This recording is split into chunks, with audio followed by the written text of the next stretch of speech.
Hello everybody, my name is Giulia BERNARDI and I am the project manager of 8 Blue Marine Foundation projects in Italy. The goal of the 8 projects I am overseeing is to implement effective governance models for marine protected areas. These models need to be effectively balanced with social and ecological outcomes in Italian coastal communities. Almost 20% of the Italian Sea is protected through marine protected areas, sanctuaries, and underwater archaeological sites.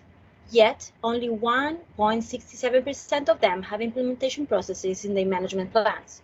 Italian MPAs need enforcement for successful governance and more effective protection plans. If well managed and well connected, MPAs can preserve natural environments, but there's no well-managed conservation plan without the active involvement of local community. In 2021, Blue Marine Foundation launched a new initiative aimed at helping 8 marine areas of interest in order to safeguard IU priority habitats and iconic species in the coastal waters of Italy. 3 of these projects have a strong component of small-scale fishing, and I'm going to present them today. In this slide, you can see on the right side a map of Italy and the location of the 8 Blue Marine Foundation projects that started in 2021. The table of the left describes 8 socio-environmental goals and how these are distributed in every project. I've highlighted the third line as it shows those projects focus on small-scale fishing communities for encouraging responsible fishing schemes. Today, I'm going to present 2 projects in Sicily and 1 in Sardinia. So the first project is in Egadi Island. The Egadi archipelago is the largest MPA in European waters.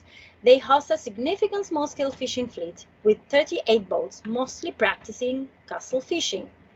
The problem is that many small-scale fishers in Egadi sometimes fish sharks and rays as bycatch. When this happens, these animals have mostly discarded at sea as they have no trade value. Indeed, their coastal removal inside an MPA is leading to a conservation paradox. So the plan of action is 1. Identify critical habitats like breeding grounds and aggregation sites within the MPA for those species at extinction risk and high conservation interest. Point 2 will be to implement new fishing regulation plans and management measures to limit the bycatch of sharks and rays by implementing control, gear check, and imposing seasonal fishing closures in critical areas. Point 3 will be to raise awareness on tourists and reach an understanding of local fishers towards the importance of adopting best practices, as for example, how to identify, handle, and release endangered sharks and rays, and thus decrease bycatch. So the Aeolian Islands are the second area, which is not an MPA, but I've included this area because I've developed a 6-year project focused on small-scale fishery in Salina and Stromboli. See the 2 islands evidenced in the map. Since 2016, Blue come together with the Aeolian fishers in an unprecedented collaboration by establishing a model of sustainable fishing with local seafaring. The pillar of the project was the creation of a code of conduct created by local fishers as a voluntary and best practice way for fishing sustainably. As you can see in the slide, the Responsible Fishery Group has created to unite all members and consolidate fish's local identity. Blue Marine Foundation has promoted the virtuous initiative with incentives like professional ice machines and insulated fish boxes in order to improve the freshness of the daily fish catch and support local small-scale livelihood. Today, the project is joined by a total of 10 people in Stromboli Island, almost all fishers, and 13 in Salina, half of the total number, including 2 women. The project has been applied in 2 islands of the archipelago where fishing is regularly practiced during the year on a local scale.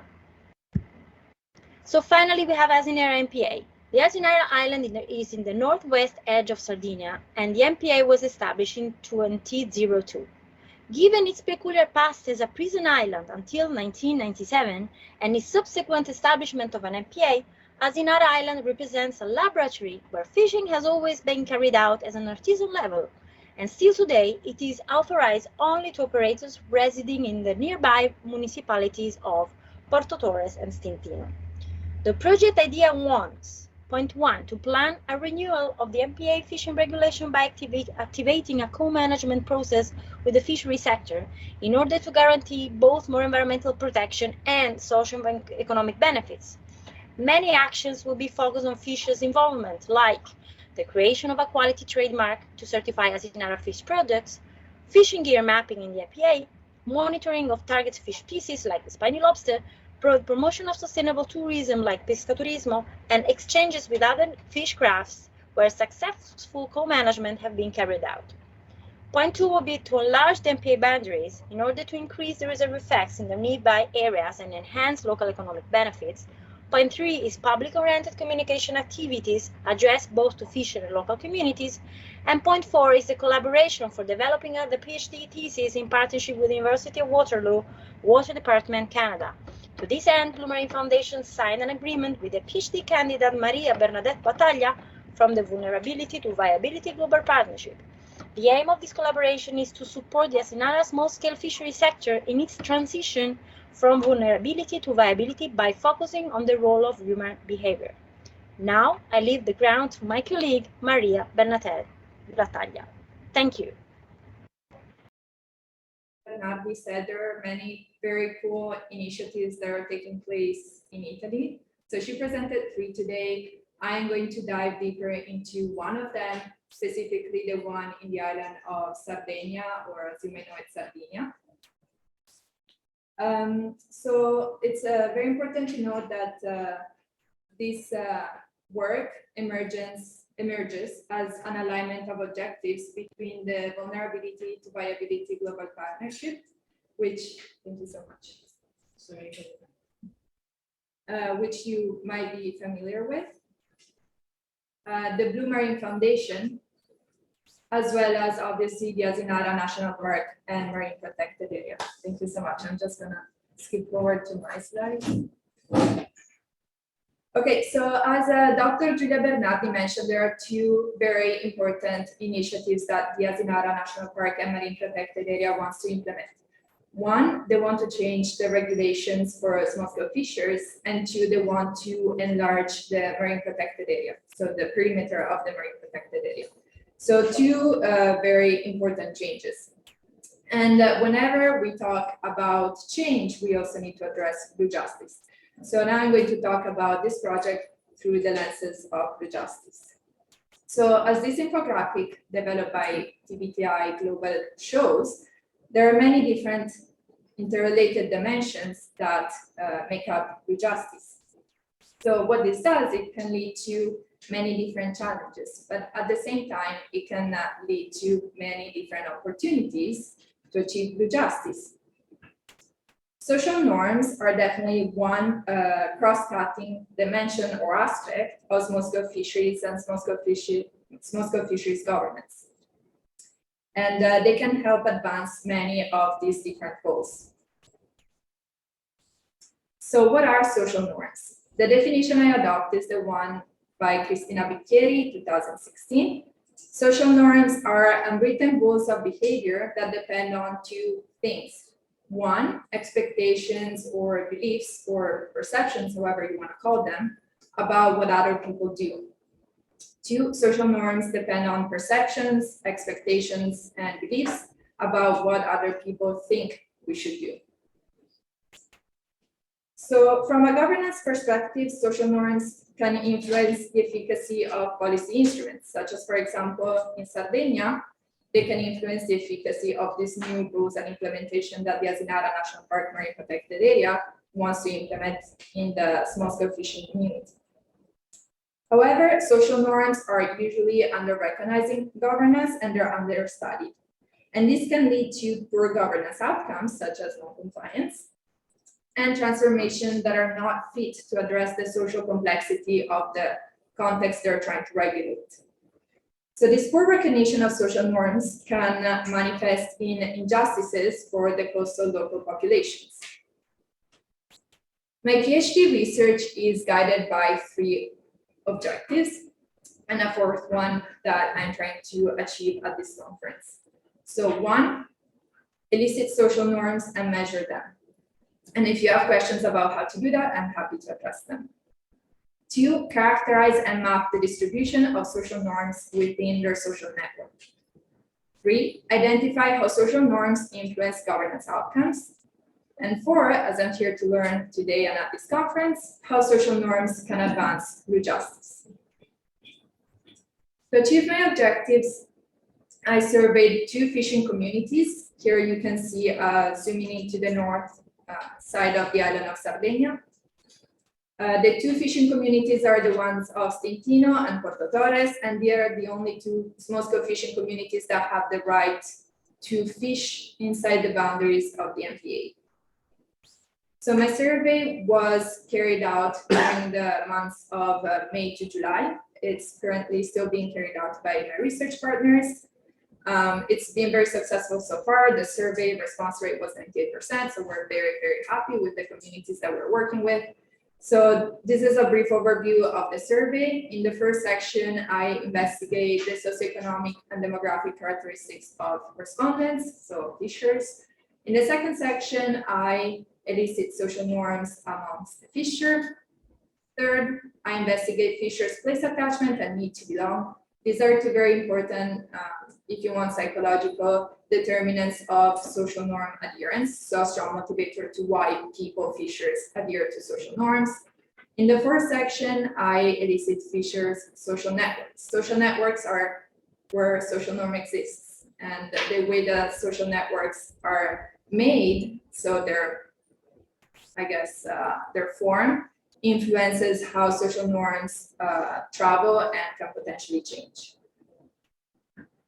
So preliminary findings, social norms are widespread and extensively shared by the fishers of the MPA.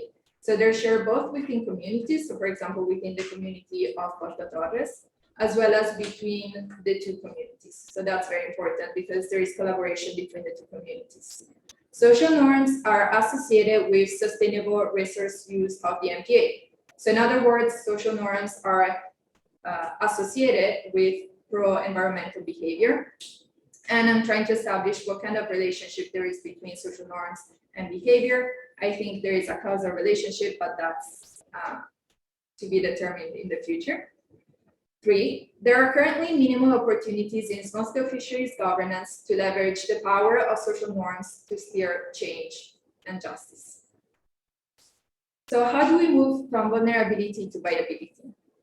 Well, first, we talked a little bit about this morning. We need to imagine meaningful change and just transformations. And we need to learn more about how to govern social norms. So how do we do that? We need more research about how social norms work and how social norms works in governance.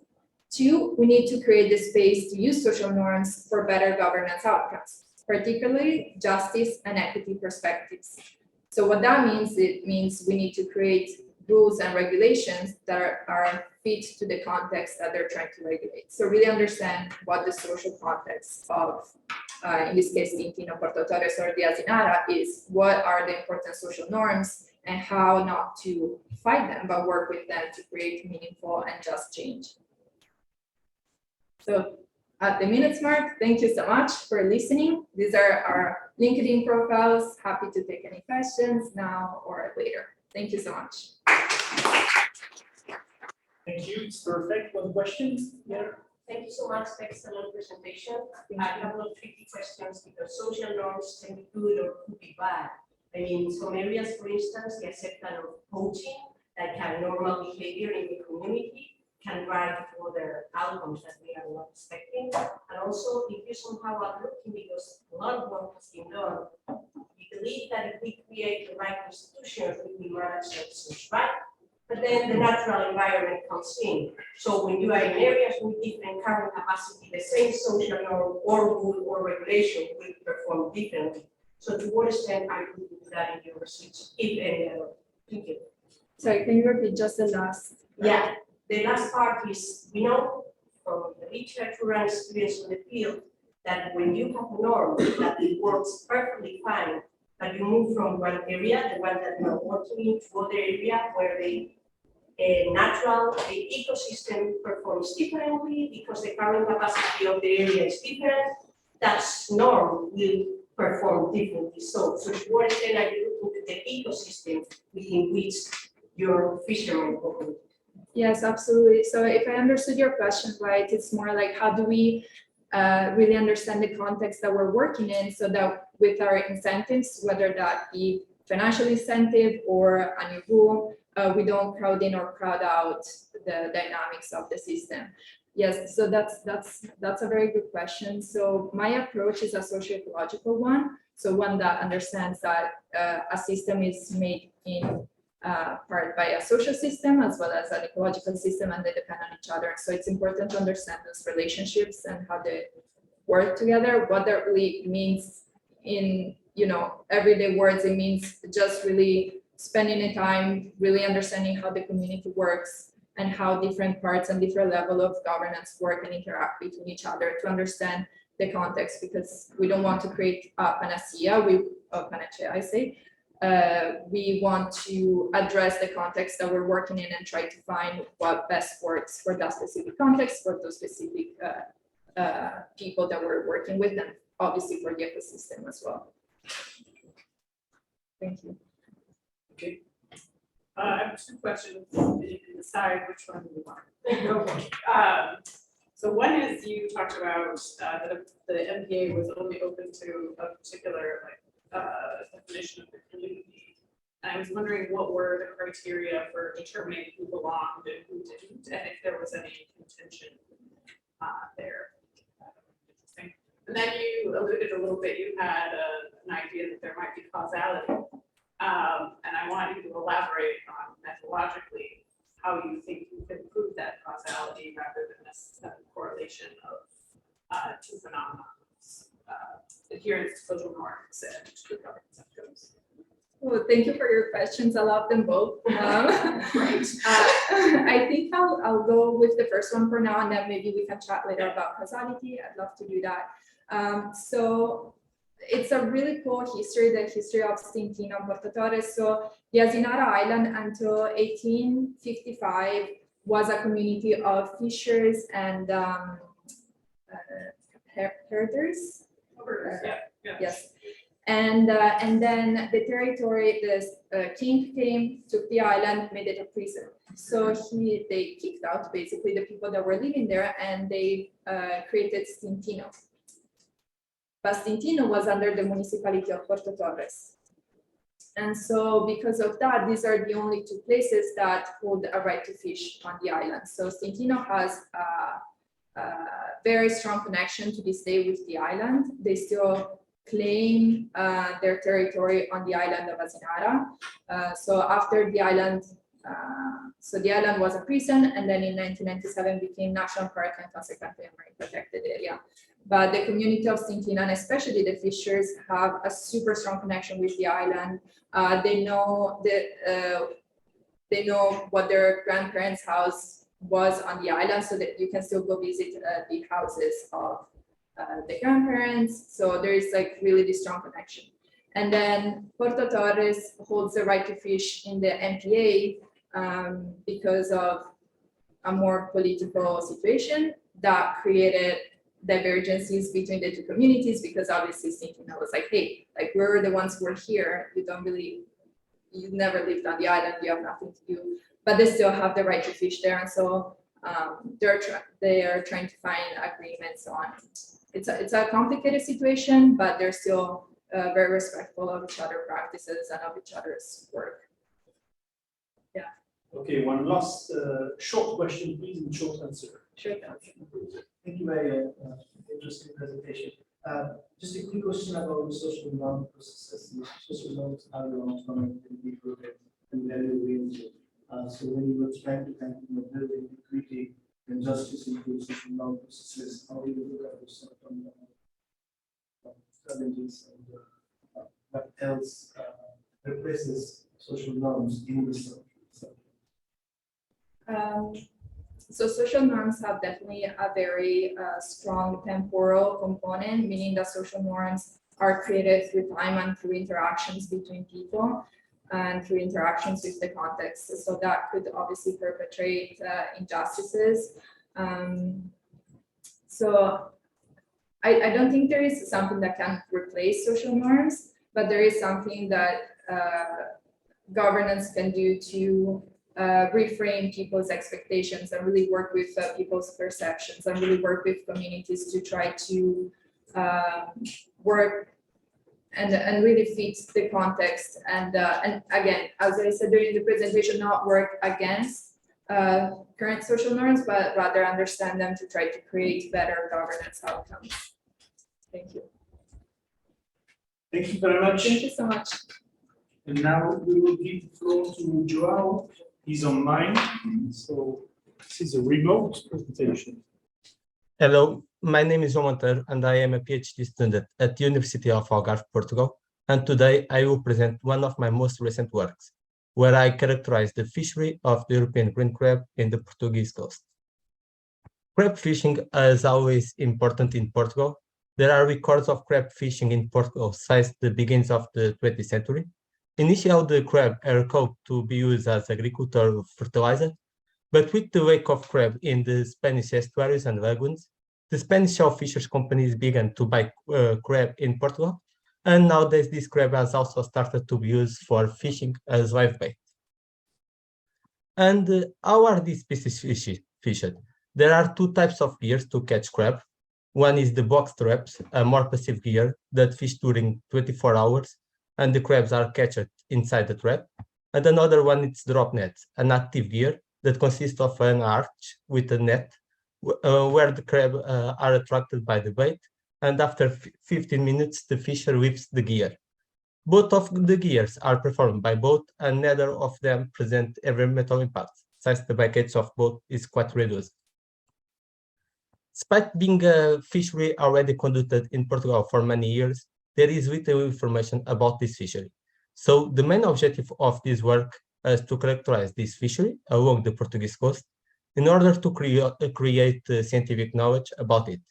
With this study and with another ones done during my PhD, we will propose regulations for the sustainable fishing of the European green crab in Portugal. For this task, socioeconomic surveys and interviews are conducted with crab fishermen along the entire Portuguese coast in order to obtain information about the fishery in Portugal. In 4 systems, logbooks are given to fishermen, allowing to observe the fishing yields in the Rio Aveiro, in Sado River, in the Rio Alvor, and in the Rio Formosa. Furthermore, landing data for crab landings are obtained between 1989 and 2021, provided by the Directorate General for Marine Research, DGRR. Throughout the interviews, it is possible to understand the crab production chain in Portugal. Crab is caught in rivers, lagoons, and estuaries with box traps and drop nets. After capture the crab, fishermen sell the crab directly to the 2 primary buyers, and these use or resell the crab. The crab is also sold to national trading posts. And this crab is used to different outcomes: commercial and recreational fishing, to restaurants, to sell in supermarkets, or to export to Spain. In Spain, it is manufactured in shellfish companies where they make crab sticks, seafood soups, and fish stock cups. The green crab fishery has been occurring since the 60s. In this period, it was mostly carried out by Spanish fishermen who caught the crab with the drop nets in the south systems of Portugal. After the Spanish fishermen stopped the fish in Portugal, more than 100 Portuguese fishermen began to catch crab. In this period, almost of the captures are exported to Spain. In the 80s, another fishing gear has started to be used, the box traps, which is also used until today. With the disappearance of some Spanish shellfish companies and consequently the low export to Spain, many Portuguese fishermen stopped to catching crab, but quickly appeared another market because it began to be used as live bait for octopus fishing and recreational fishing. And this is since then the largest market for the crab. But the number of fishermen has been decreased over time because in the 90s there are about 100 fishermen, and currently only 30 fishermen continue to catch crab in Portugal. And why has the number of fishermen been decreased since there is a market for the crab?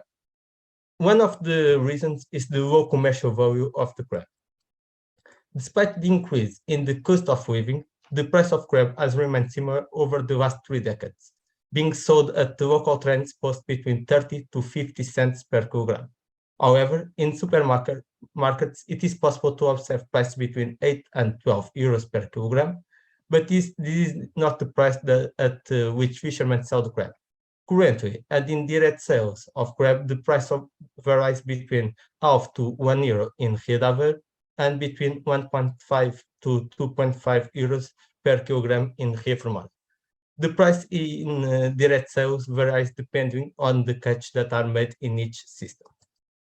Another reason is the high minimum capture size. Currently, the minimum size catch of the European green crab is 5 centimeters. An extremely high value sized crab reach the sexual maturity with smaller size, around 3 centimeters. Because of this, and if the fishermen comply with the minimum size catch, the percentage of captures that they make are much lower than they would actually be able to weigh. Since this way just can sell 35% of the catch, and if the size decreases, they could sell 96% of the catch. Which brings us to another reason for the decrease in fishermen, regulation problems and problems with the authorities. Often fishermen are approached by the authorities and many fishing gears are sized due to the use of lower mesh-sized traps and catching crabs smaller than the allowed. Also, in some systems, such as the Rio Formosa, the use of traps is not allowed. Therefore, it is necessary to change the size of the mesh allowed by law, because with the mesh currently allowed, the fishermen's income is very low and cause them to abandon this fishery. In addition, in some systems, the use of both fishing gears for catch crab should be regulated since they have a low environmental impact.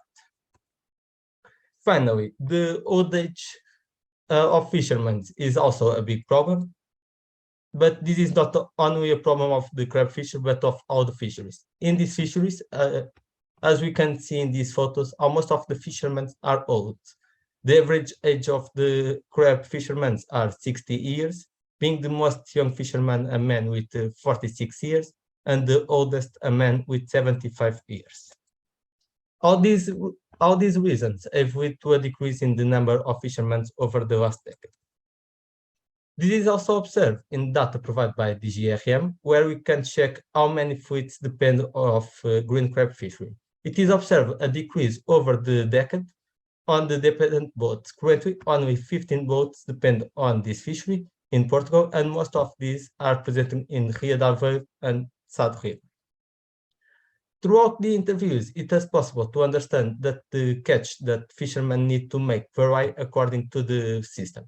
This is one more time due to the difference in the price of crab in the system. For the cheaper the price, more catch the fishermen need to make. On average, the fishermen want a monthly gross income of 2,200 euros.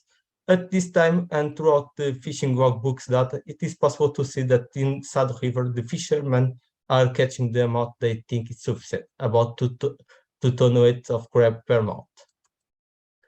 Throughout the landing data provided by DGRM, it is possible to perform stock assessment analysis and determine the maximum sustainable yield in South River and Rio de Aveiro.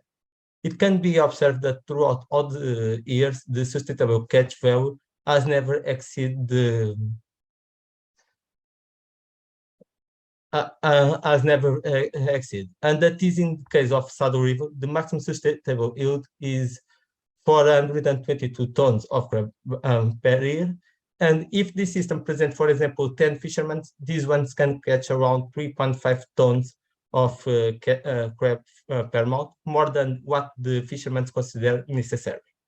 In Rio de Aveiro, the maximum sustainable yield is 285 tons per year, which means that, for example, to 10 fishermen, this one can catch 2.4 tons per month. Climate change is a much debated theme, and it could lead to a decrease in the conditions for the viable crab fisheries. But at biological level, low consequences are expected for the green crab because this is a species with high adaptative capacity.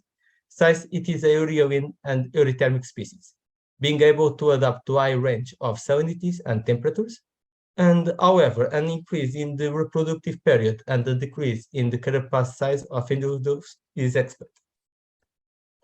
We also analyze the consequence of climate change in the socioeconomic context for the four systems of the study, preferring that these varies according to the system, and that only the Sado River and the Rio Formosa present moderate vulnerability. This is mainly because in these systems the fishermen are older and the infrastructures in these systems is worse in comparison to the Rio da Aveiro and Rio d'Alva. The main conclusions of this work are that crab fishing is very important in the past, that many families depend on this fishery, and that this species is used for many purposes. In order to attract fishermen to this fishery, again, change in the legislation are needed so that they see crab fishing as a profitable fishery with high marketability. Finally, no major biological or socioeconomic consequences are foreseen due to the climate change. Since, as we have seen throughout this work, crab fishing is profitable, it is necessary to regulate this fishery. With information of the three domains of knowledge, biological, fisheries, and of this task, socioeconomic, we will be able to interconnect and develop proposals for fisheries regulations, which are currently in existence. Thank you for your attention, and I hope you enjoy my presentation. Thank you very much, João. Any questions in the room? Yeah. Has there been any analysis done on the market impacts of expanding the fishery? If it's expanded to its full biological capacity, is the market capable of sustaining the prices? Sorry, I can't hearing.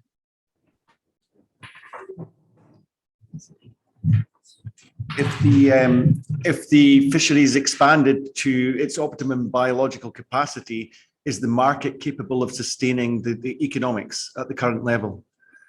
Yeah, the octopus fisheries need a lot of crab, and so I think yes, it have a lot of market to catch this crab, and if the number of fishermen increase, have market for all these fishermen. Thank you. Yeah, go ahead. You have to speak loudly. Very loud. Hi, João. I was wondering how it is for the fishery that they are now better known. If they were before like not very well known, let's say, to the management or the research, and they maybe flew a little bit under the radar, and now you're like describing them formally and proposing management regulations. Is this like a good thing for them? Are they supporting it, or are they like, I wish you'd never come here? Yeah, the fishermen really want this regulation because you have a lot of problems with the regulation and authorities. So a lot of traps are seasoned. Yes, the fishermen really want regulation for this fishery, and a decrease in the size of capture size.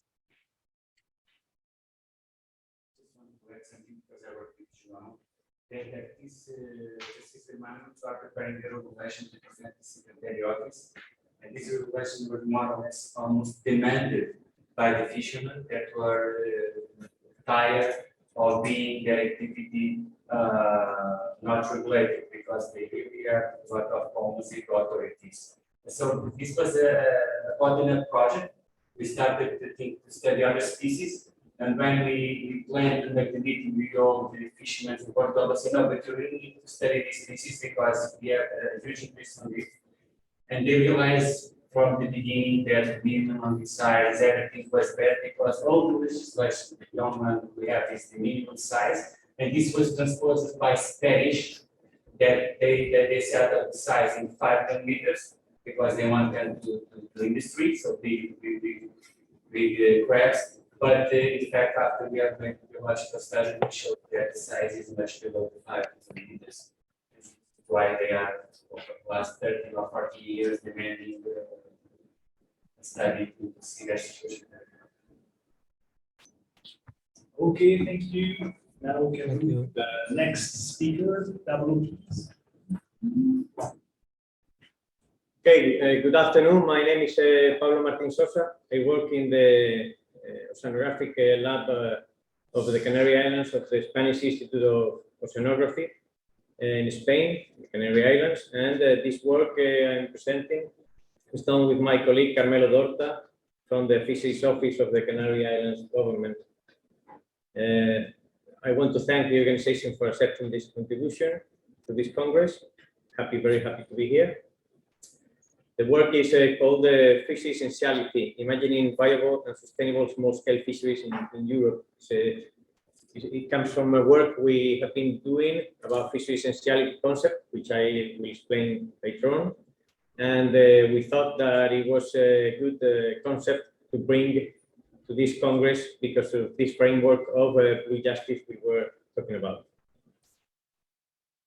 First of all, I want to make a very fast picture of the Canary Islands small-scale fisheries. We're talking about 700 boats, very small, the majority of them less than 12 meters long, with no system of monitoring, vessel monitoring system. Aiming a lot of different demersal species. Also pelagic species, but these pelagic species are usually seasonal and very important for the fishery, but seasonal. And these demersal species are usually available all around the year. And it's a fishery that lands in multiple points. You see there the main landing points, but we also have secondary points and landing beaches even. In a nutshell, it's a fishery that is very polyvalent, versatile. The fishes with several strategies, even in the same day, depending on the availability of the species, the market values, etc. And the background of the problem I bring here today is the way the European Commission makes its analytical work trying to assess European fisheries through the estimation of several indicators from different aspects, ecological, fishery, and socioeconomic aspects. No? Some of the indicators used for the European Commission are based on traditional concepts like fishing profitability. These indicators try to assess the balance between the fishing capacity of a certain fishery and the fishing opportunities, as someone of my colleagues was talking about before. So for the Canary Islands fisheries, the problem is that the mismeasure of the fishing capacity undermines the fishing opportunities. An example of these indicators is the vessel utilization rate, the VUR, which is trying to measure the effort, and the effort is measured by the European Commission with counting the fishing days. So I'm going to try to explain the four main sources of fishing capacity underestimation that the Canary Island small-scale fisheries has. One of them is when we come to measure landing economic value. It's always lower than it should due to market uncertainties, lack of organization of the sector, need of better product valorization. In a nutshell, we're talking about market issues. This is the first one. We're talking then about income.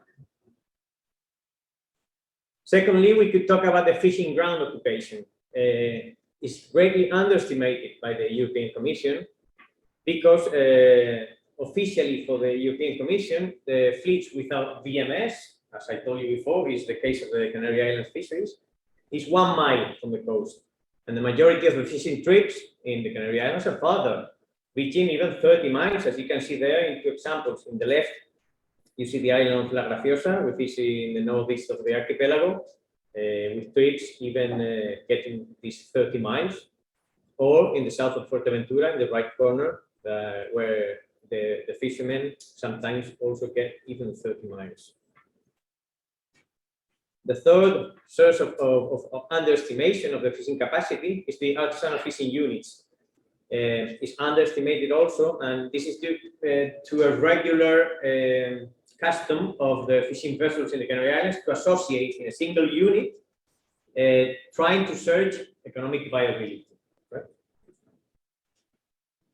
So we are talking about the what we could call fleet recruiting, the number of units that are fishing. And the last source of underestimation would be the fishing days.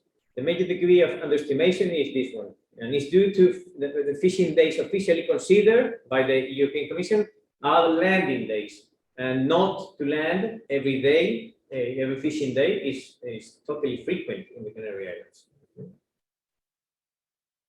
So we're talking about the frequency of the landing of a certain species. And for us, the solution would be concepts like this one I bring today. I'm not going to talk very deeply about it, just because the aim for us today was to state the problem more than the solution. But the solution has already developed in other publications that you can overview. Fishing essentiality. Our background to develop this concept is that in the search of economic viability, the fishers behave in a way that are all the time looking for the essentiality of the species that they need to get this economic viability. So fishery essentiality is an index measuring the relative importance of a certain species or a group of species within an artisanal fishery. It has several components. One of them will be frequency, that's the number of times a certain species is landed. Another one will be fleet recruiting, that's the number of units of the fishery that fish that certain species. And the other one will be the income, be the number of euros that they get from selling these certain species along the year. Here you have the formulas we developed. In the left, you have the one for the estimating the essentiality for one species, a certain species. As you see, the frequency F and the fleet recruiting are combined together in a new index called fishing intensity. And this fishing intensity, together with the income, the P, get in this formula to estimate the essentiality of the species. We go from values from 1 to 0. And in the right, you see the formula we use to estimate the essential capacity of a fishery, which comes to be a summatory of the essentialities of the main species. We call essential species to those species that has an essentiality over half a point. Fundamental species, species that has the essentiality between 0.5 and 0.3, and complementary species to the rest. If you want to dive into this concept, you can read this publication of fisheries research of this year with my colleague Tota and myself. Fishery essentiality, a short-term decision method based in economic viability as a tool to understand and manage data-poor small-scale fisheries. Okay. You're going to be able to read it there, but I wanted to state several things about essentiality and before finishing. What is the usefulness for us of this index, of this concept? It measures polyvalence and versatility, which is very useful in fisheries like the one we're talking about. It allows managers, and I recall that my colleague Tota is a manager, it's a fishery manager, so this has been developed with the head of a manager, allows managers to assess the implementation of different measures. And what kind of measures are we talking about? I set here several of them as an example. For example, the allowance of a fishing gear could increase the frequency or could increase the fleet recruiting. Aids for vessel modification and or gear acquisition could increase also the fleet recruiting, or programs to add value to local species could increase the income. What are the aims of these measures? The aims are to maximize the economic viability of this fishery, but at the same time to redistribute the fishing effort among several species and avoid this exploitation pattern focused in 1-2 species. And what is the importance for us of this concept in the framework of this Congress? As I told you at the beginning, for us, facilitates a scenario of application of the bill justice. Why? Well, we understand the subsidies received would correspond to actual fishing capacity. The management measures boost low impact fishing through fishing effort redistribution, as I just said. And the small scale fisheries governance is carried out by a decision-making process resting with the local government, which is very important for us. And that's all. Thanks for your attention.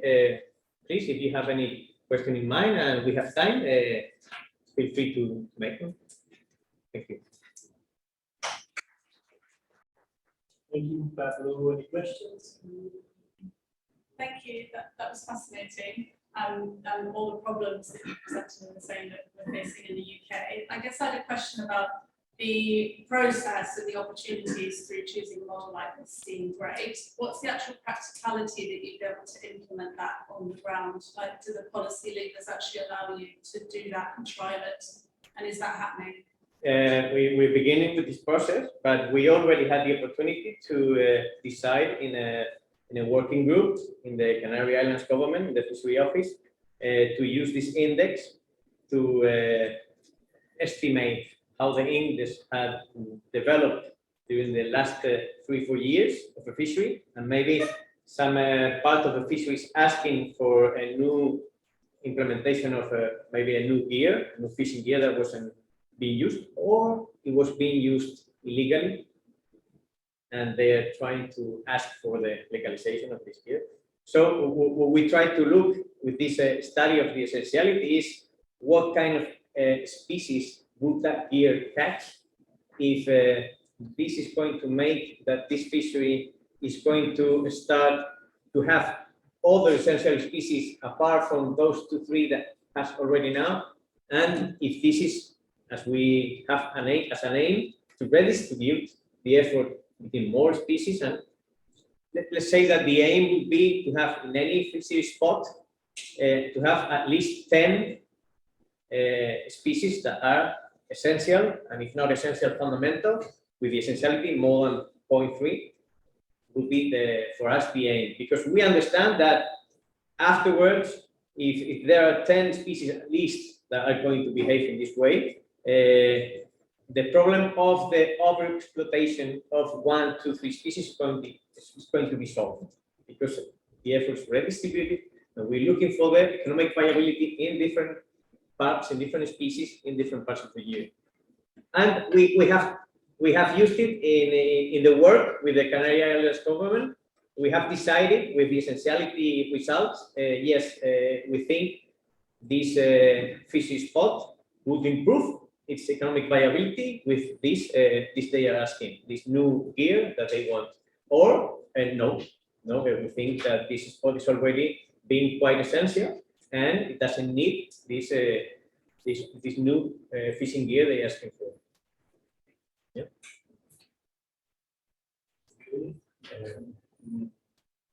Very interesting presentation. I know the paper as the work in the background. I have two comments. The analysis is really impressive, but I think there are two main constraints. First of all, is the data. The what? The data. The capture data. In some communities, the capture data are very good or rather good. Some communities is not so good because there are some kind of irregular market. Totally agree. Yeah? Totally agree. Yes. In some communities, because of the market constraint, because of the difficulties for direct marketing of the fish, sometimes fishers try to sell directly to the consumers, and that's not allowed by the law. It's something that needs to be regulated by the regional administration. It can be regulated by the regional and especially that they happens with that. So in some communities, the reliability of the data can be improved with a new focus on the market. And secondly, I think that the model is very interesting, but I am not sure it takes into account all the relevance of the market constraints. Yeah. That sometimes induce put a special focus on some species that are the most demanded by the market, even though they are other potential special activities by the productive units, by the boat. But the market influences the characteristics of the catch. So some kind of complementary analysis of how the market influence the selection of the species. Yeah. Then we also. Yeah. Yeah, you also had some other comment, I think, all the time about we are measuring only income, and we should maybe focus on profit, because we're not taking into account expenses. Expenses could be lower or higher. Yeah, of course, the model still needs improvement. Yeah, I think it's a very interesting part, but too bit sophisticated with some of these other additional focus, and also trying to improve the reliability of the data in those communities that are the reliability. We've been fighting for years for that, for improving that reliability, and especially with the fishing gear. So it's a problem that the information that of the fishing gear with which the fish is caught is the worst information of all. Because many times there's many mistakes. There's a high percentage of mistakes, and it's difficult. With field experience, you can manage to correct these mistakes, but not 100%. So, yeah, you're right. Thank you. I think we have room for our last question. Is there any question? Okay, so thank you, Pablo. Yeah, sure. Thank you. Now we are a bit late, so please make your question and comment very, very short. Realize we have another speaker. Yeah. Yes, hello. So my name is Sieglind WALLNER-HAHN. I'm a researcher at the Department of Earth Sciences at Uppsala University in Sweden. Thanks for this possibility to present today. And thanks also to the other speakers of the session. It was really interesting to hear your interesting results. My presentation is going to be a bit different because I want to talk about a new project I was lucky enough to get funding for. So in the first part of the presentation, I'm going to give a broad overview of Swedish small-scale fisheries. And in the second part, I would like to introduce this new project. Also, of course, with the purpose to get input, ideas, share experiences, and maybe also future collaborations.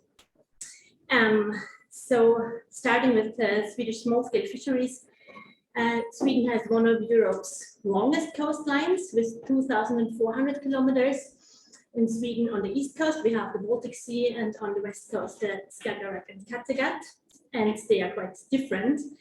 And the Baltic Sea is a brackish water ecosystem, which makes it very different from the west coast, and which means that there is a lower resilience naturally, and also there are fewer species, and there's a lower species diversity, and a very few economically important species also. And unfortunately, the Baltic Sea, as you might know, has severe problems with eutrophication, overfishing, and pollution. And so that makes everything just worse, of course. And concerning the fisheries, there is also a great diversity of small-scale fisheries. Many fishers fish seasonally, then often only using a certain type of gear. But there are also other fishers that fish with a variety of different gears and target a variety of different species. And of course, there's also a diversity in their motivations and their attitudes. And that means that there is a big diversity, means of course also that there's a diversity of responses to changes, and also the ways that the fishers deal with them. So 100 years ago, small-scale fisheries were a very important sector in Sweden. Today, their economic value is unfortunately much lower, but there are still important aspects of them, of course, such as promoting social and economic development in coastal rural areas where jobs are really needed. There is the cultural value, the reproduction of cultural heritage and craftsmanship, traditional knowledge, local ecological knowledge tied to them. And also, of course, the identity of fisher families and the coastal communities they're living in. And also that they deliver locally produced high quality food, which there is a growing demand for also in Sweden. Unfortunately, for decades, there has been a large overcapacity in Swedish fisheries, and there have been efforts to reduce it. But these efforts have basically just resulted in fewer but bigger vessels with more engine power catching much more fish, leading to that the gross tonnage of catches only decreased very insignificantly, and led on the other hand to that small-scale fishery vessels reduced drastically since the 1940s. And about 24,000 fishers have exited the fishery over the 20th century, and unfortunately high numbers continue to exit it even today, and that makes Sweden, I think, the perfect example of how not to do it, unfortunately. And the question is, are Swedish small-scale fisheries completely disappearing, or is there even a hope for them to continue? There is also a high average age of fishers in Sweden and very low recruitment of younger fishers.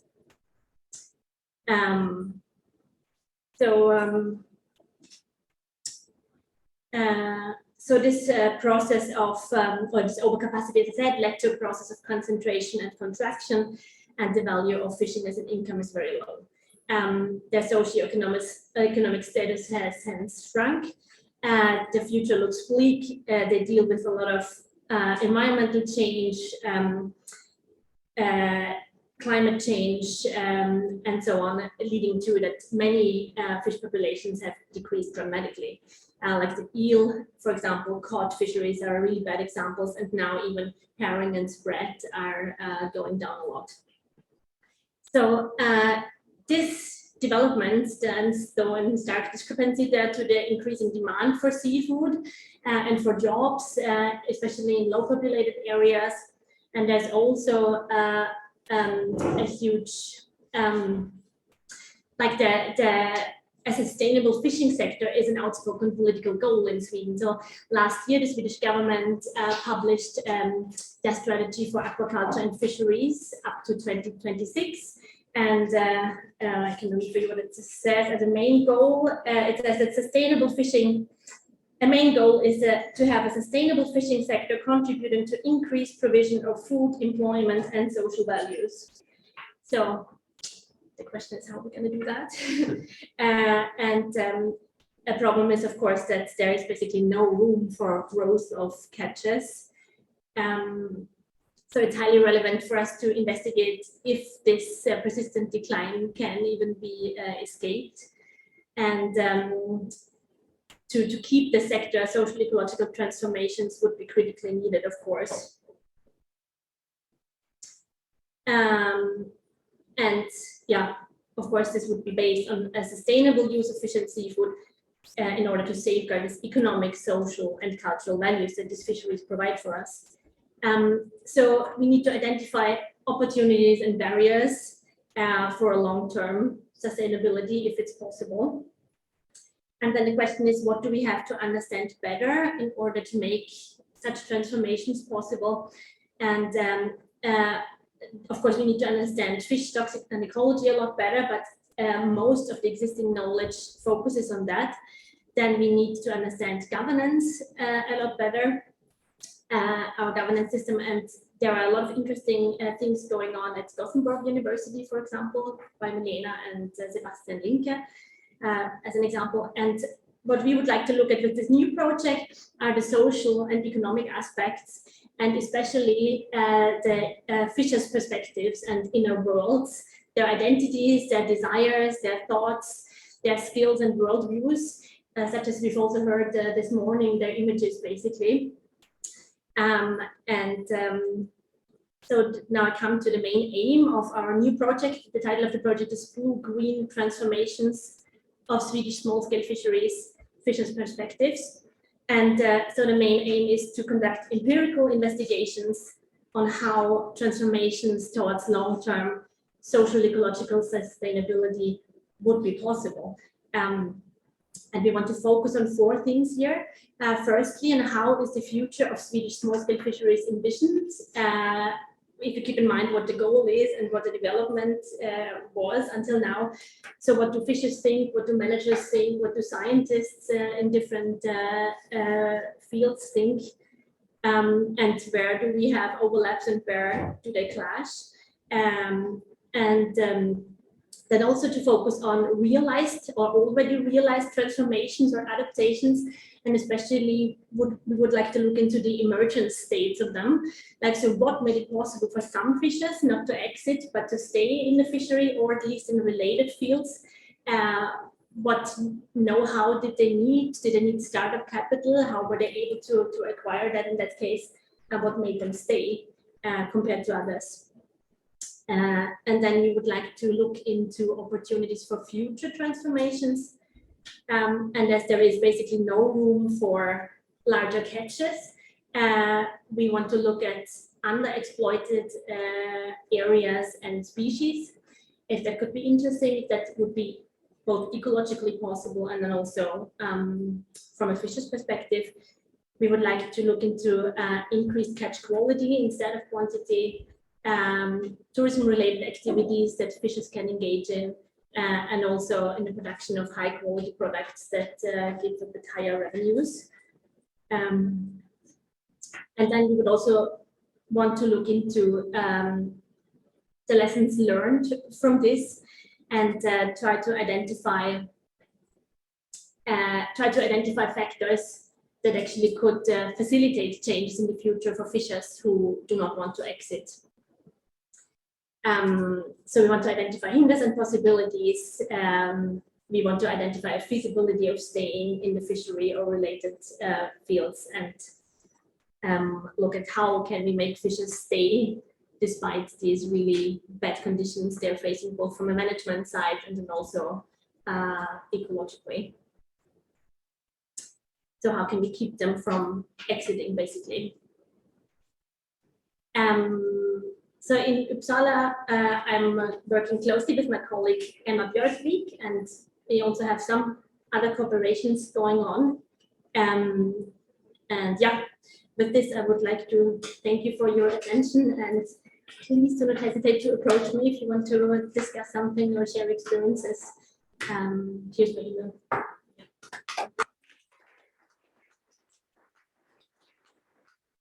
Thank you. Question? Yeah. Yeah, and yeah, you seem to be coming up with all the right questions, but some of the answers seem patently obvious, and I'm just curious if you guys have come up with them in the first instance. It's the same problems and issues everywhere, yeah. And spatial management, competition of small-scale fishers with industrial fishers, and lack of preferential access strike me as all the answers to the questions that you've asked. I'm just wondering how many of these answers you've come up with, and if you've got any plans to implement these solutions. Yeah, actually, we think, I totally agree with you, these are the problems everywhere, and we are aware of them. So we're actually going to be ignoring most of them, and would really like just to focus on what makes the fishers that are still in the fishery stay, how were they able to do that, how did they adapt, what did they do, where do they get their income from, and then look at how does it socioeconomically work for them, and from a fisher identity point of view also, because I think that many fishers have changed, of the small-scale fishers in Sweden have changed to that they either have restaurants, for example, and they sell their fish there as a processed food, or that they engage in tourism activities, or things like that. So currently, I agree with you that if there are no large-scale changes concerning the industrial fleet, I think the future looks very bad.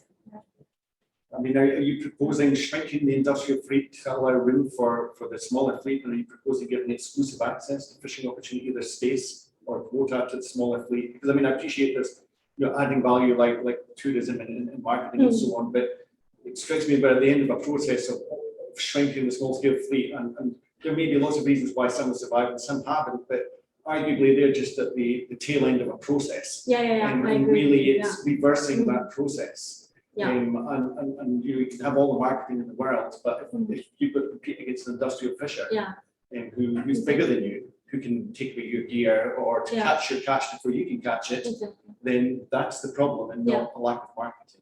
No, exactly. So if you ask me personally, I would like to get rid of the industrial fleet entirely, of course, but unfortunately, it doesn't seem like this is going to happen in the very near future, at least. So. There's another question. Thank you for a very nice explanation. Coming from the Baltic area from Finland, and having studied from the Finnish perspective, but also from the Baltic perspective, most from these things that you present here. One thing that you take up is the fish stock, but you don't mention like seal population, permanent population, and the harm it does, because according to, we had a couple of weeks ago, we had the meeting where we had fishers, stakeholders, organizations, producing organizations, and like higher level up to medium level representation. And most of them saw like the small scale fisheries are in danger because of the seals in the sea. So that you definitely have to add to your points there, because that kills the small scale fisheries. Yeah, exactly. This is very interesting that you're investigating that. I'm aware of that. Seals are a huge problem, and probably also because the seals are competing with the fishes for a resource that is so non-existent. Not only for fish, but also they destroy the air. And exactly. And also one more thing, that the Baltic Sea is quite big, so there are different issues and there are like challenges in the north and in the south. Exactly. And that is very often forgotten. So that's something that's exactly. Yeah, thank you very much. And let's go. Anyway, thank you. We have to move to the next presentation. Thank you so much. Maria Del Mar. Yes. Hello, good afternoon. First of all, I would like to thank the organizer to invite us, our university, to take part in this congress. My name is Marc Ferrand, and I belong to the research group of Innovation and Transport Economic at the University of Hull. The title of our presentation is The Economic Effects of the Individual Transferable Quota System on the Catch of Atlantic Bluefin Tuna in the Strait of Gibraltar.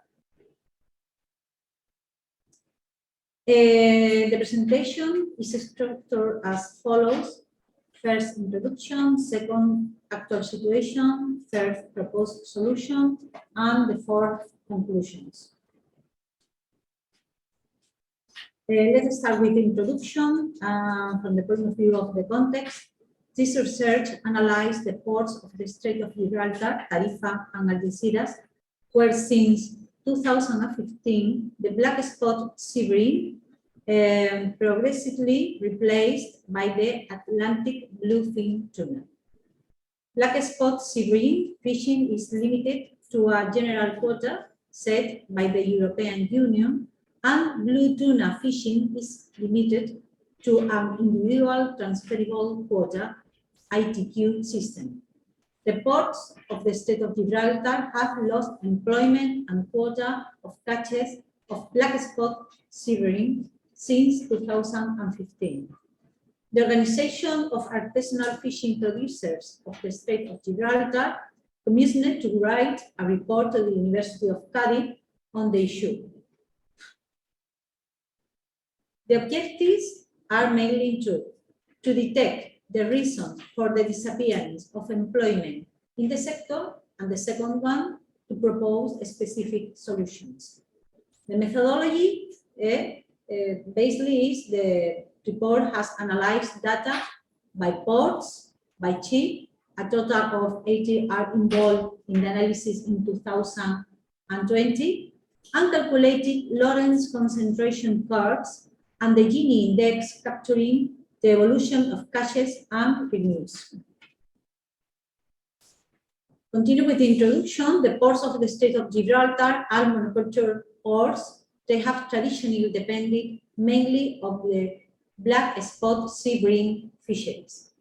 The black spot sea bream is a highly demanded and expensive species. From 2015, the black spot sea bream fishing is diminishing due to the depletion, and it is being replaced with the bluefin tuna fishing. Total revenues remain unchanged due to the compensation between the increase of bluefin tuna and the decrease of black spot sea bream fisheries. But the number of days of fishing have seen a reduction with the consequence of unemployment decrease. If we analyze the data per vessel in terms of total catches, the concentration curves and the Gini index per ship, per kilo, and per euro show a fairly homogeneous distribution of fishing until 2015, passing progressively to a serious unbalanced distribution in 2020, as we can see in the curves of Lorentz that show this unbalance in different periods of time. If we analyze data per vessel only related to black spot sea bream, if an analysis is made only for these catches, the concentration does not change, despite the fact that the catches are reduced to almost zero from 2018. Finally, if we analyze the data per vessel related to blue tuna fish, in the analysis by vessel, but this fisheries was not concentrated in 2011, when there was little fishing and there were few ships dedicated to this catch. When the black spot sea bream is decreasing and mostly bluefin tuna is caught, we can see a higher concentration in a few ships only. The second place, if we talk about actual situation, bluefin tuna is organized by the ITQ system. The first quota distribution was assigned in 2008 and revised in 2011, when fishing was particularly scarce and a few ships fished bluefin tuna. The ITQ system has been maintained over time without any change. So when black spot sea bream fishing is replaced with the bluefin tuna, only a few ships cover the total amount of the catch. The ship dedicated to the black spot sea bream sold their tuna quota because it was less profitable to fish. Additionally, blue tuna high quota vessels have changed crew compensation from share, a way to pay to the crew, to salary only. The ITQ system has not been adapted to new monoculture at the ports of the strait, the bluefin tuna. Our proposed solution is focused on the ITQ system was defined based on the latest catches of each vessel, but in a time where these catches were very low. The ITQ system on bluefin tuna was not evaluated and was not redefined when bluefin tuna became the main and practically the only catch of the ports of the strait. The solution proposed implies two actions. The first one increasing the allowed amount of global catches of bluefin tuna, possible due to the abundance of the reserves. The second one, splitting the additional amount allowed among the vessels with lower ITQ to make their activity profitable, and maintain the quota of those with higher ITQ to avoid harming their acquired rights. Conclusions. The ITQ system is good system for fisheries control, but it must be defined, avoiding an undesirable excessive concentration from the beginning. Second, a better adapted quota transfer system should be defined to avoid adverse effects. And finally, the system should be reevaluated every 1 or 2 years to avoid adverse effects, especially if the total amount of catch can change radically from 1 year to the next. If the ITQ system of the Port of the Strait is not changed, most of the fishing sector of Tarifa and Algeciras will die out. Thank you very much. Thank you for this. Any questions?